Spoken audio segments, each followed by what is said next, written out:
want to thank first of all, happy holidays. I want to thank my daughter Kelsey for coming here tonight. You know, she rearranged her schedule. She said, Dad, I want to see you perform one time, before you die. That touched my heart. Beautiful thing. And, talking about dying, me and my wife were thinking, what are we going to do when we die? Well, I got this flyer in the mail. Smart cremation. I'm not making this up. Smart cremation. I'm thinking, first of all, what's a dumb cremation? I mean, did they give you a gas can? A lighter? Garbage bag? I don't know. But a smart cremation. And you know where they're having their dinner? Now, I am not making this up. For those of you who are close enough, they're having their dinner at Sizzler. Sizzler! A cremation thing at Sizzler! And you go in there, you sit down. Sir, would you like the salad bar? Yes, I would like the salad bar. And how would you like your cremation? Medium rare or well done? Well, I like my steak medium rare, but I think I'll have my cremation well done. Anyways, Dustin, you back there? Yeah. Come on, I need you to hold the microphone. All right, cool, I got you. All right, you got it? You got it? I'm here. Okay. Now, when you get to be my age, I'm 66. I know I'm good looking. Okay? I'm 66. And they give you a new test when you go to the doctor. They say, draw a clock face and have it say 10:25. Draw a clock face and have it say 10:25. For those of you who are getting to be my age, or for those of you who only use digital, this is what a clock face looks like that says 10:25. Okay? This is what I drew. Now you can see I got half of it right. It does say 10:25. After I did this, the doctor said, you better get your hearing checked. Why'd you look at me like that when you said it? Dustin, can you take my key? Don't. Hold on. Don't forget my clock. Don't forget and my doctor said, hey, your blood pressure is too high. I said, damn it. And I said, well, he said, you need to release the stress. He says, you need to learn to give. You need to find the good in everyone. That's my advice. Find the good in everyone and, learn to live to give. So, that's been tough because it's hard to find the good in everyone. I mean, the guy who leaves his shopping cart in the middle of the parking lot, I can't find the good in that guy. The guy, my neighbor who lets his dog crap on my lawn, I can't find the good in that guy. But I did find a group that might surprise you, that I did find some good in. Human traffickers. Okay, now we can all agree human traffickers are very, very bad people. But on the positive side, they're very environmentally friendly. I mean, they're always using the carpool lane. I mean, I don't know. Think about that for a second. But live to give. The next morning after my doctor's appointment, I got up and I was ready to live to give. I was so excited. I couldn't wait to live to give.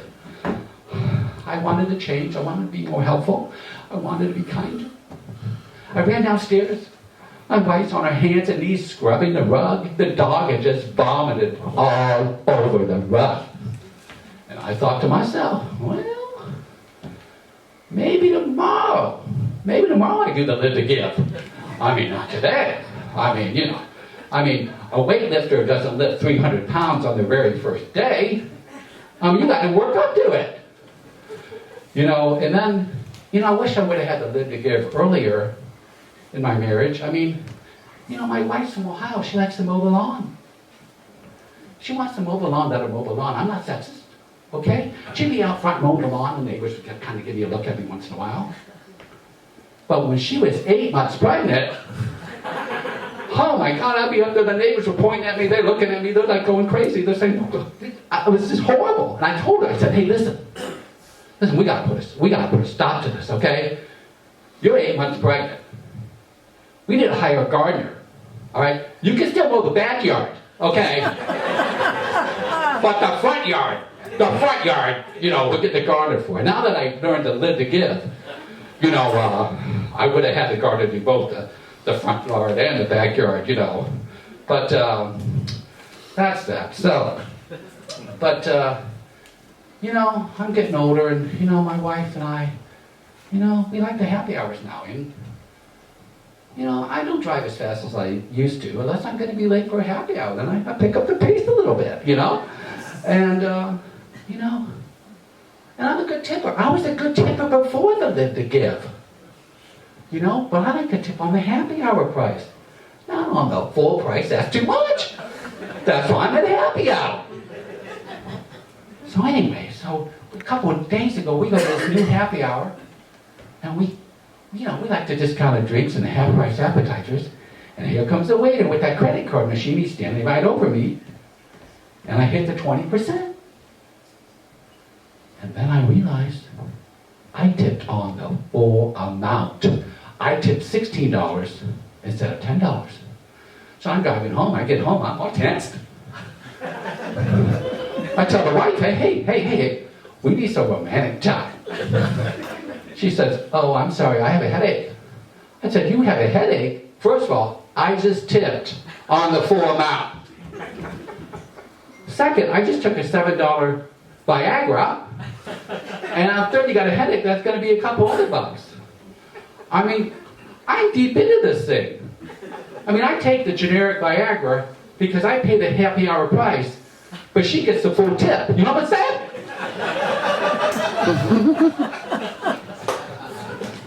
Oh, man.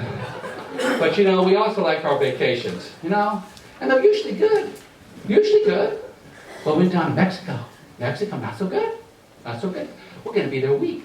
First night we get there, we have a nice dinner, great dinner. We're walking back.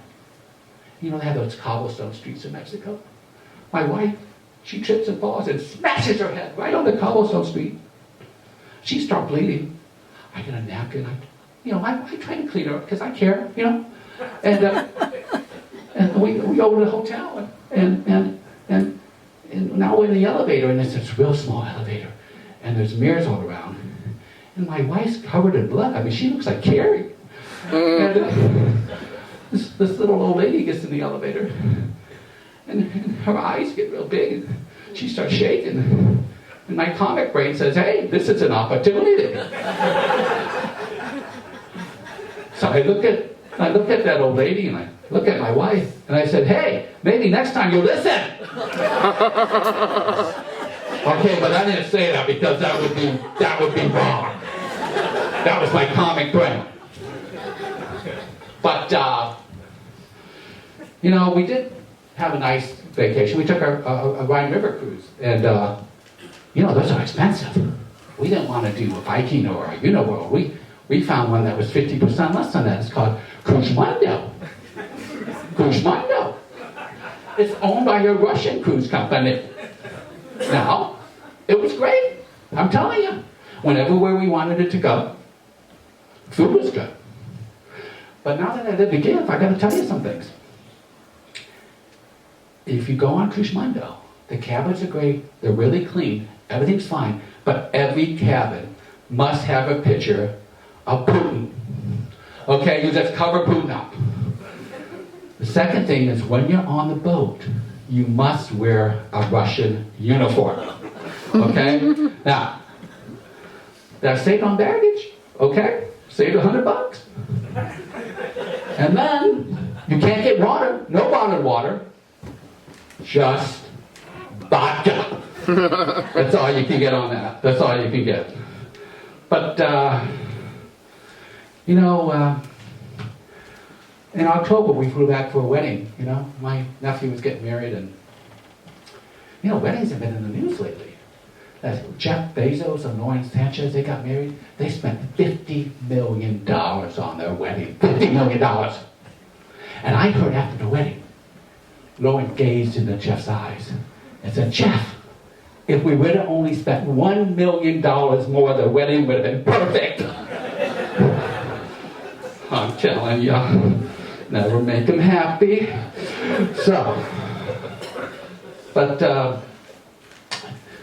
you know, now that I live to give, I want to give my nephew some advice, you know? When I wrote out the wedding card, I said, I said, Bob and Sharon, I hope you're as happy as Kathy and I thought we would be. But, you know, I've been married 27 years, and the romance, you know what turns my wife on now? When I fix things. The problem is I can only fix 3 or 4 things, and those things keep on breaking. I mean, I'm going to have to take a class, figure out how to fix some more things. And another thing about, you know, being married is romantic time, you know? You need to schedule romantic time. You know, I mean, hey, me and my wife retired, but we're still very, very busy. I mean, finding that 5-minute window is very difficult. I mean, you know, and my wife always wants to schedule it for February 29th, and that day doesn't come around that often. I tell you. But, you know, the thing about marriage is trust. Trust. And, you know, my wife's an honest person, but, you know, a couple of times I'm thinking, maybe not. I mean, when we first got married, she said I was her Snickers bar. Completely satisfied. That's what Snickers bars do. If you read the commercial, Snickers bar. Completely satisfies. I felt good about that. And then we have our first baby. Well, now she's pregnant. We don't have our first baby. She's pregnant. And I want to go to all the doctor appointments. Second doctor appointment. She is laying on that table there. And they are doing an internal ultrasound. They have something that is 4 times the size of this microphone. They put a little plastic bag over it, and they put it, you know, where babies come from. And he's moving it around, looking at this, moving it around, looking at this, and I'm going, and then he takes it out. So then, I tell my wife, we're driving home, I said, hey, how was that doctor appointment? She said, oh, it's fine, it was fine. How was that ultrasound thing? She said, I didn't feel a thing. You didn't feel a thing? I mean, I don't think I completely satisfy. I might just be satisfactory, you know what I'm saying? I don't know. And then, after we had our second child, 6 weeks after, she said, we need to get a vasectomy. We need to get a vasectomy? I don't. But my wife knows me pretty well. She didn't say, Dave, we need to get a vasectomy because there's just too many people in the world. Or, Dave, we've had 2 kids of our own. Maybe we should adopt a kid. No. She said, you know, Dave, we don't have to worry about birth control. We can have sex all the time. We can have wild sex all the time, uninhibited. Yeah, that didn't last too long. That didn't last too long. You know. But when we were going back to Ohio, you know, I had to book the plane, and I like the budget airlines because I'm cheap. But when I fly the budget airlines, I like to upgrade, all right? I need some legroom. I like the exit rows. So I'm looking at this thing. And the first row of the exit row is $54. The second row is $19. The middle seat by the bathroom is $25. I think it's a mistake. I booked 2 $19 seats. Next day, I get up. The plane's almost full. No one's booked that row but us. So I do a little investigation. I find out we're on the same type of plane and we're in the same row with the Alaska Airlines, where the door blew off. And you know what they call that row on social media now? The Gone with the Wind row. But you know what? I'm a husband, okay? I'm a man. I don't want to burden my wife with that. You know, I don't need her stressed out. You know, that's what I'm for it. You know? But she does like the window seat, And now that I live to give, I made sure that window seat was real, the seatbelt was real nice and tight. Thank you very much. Happy holidays.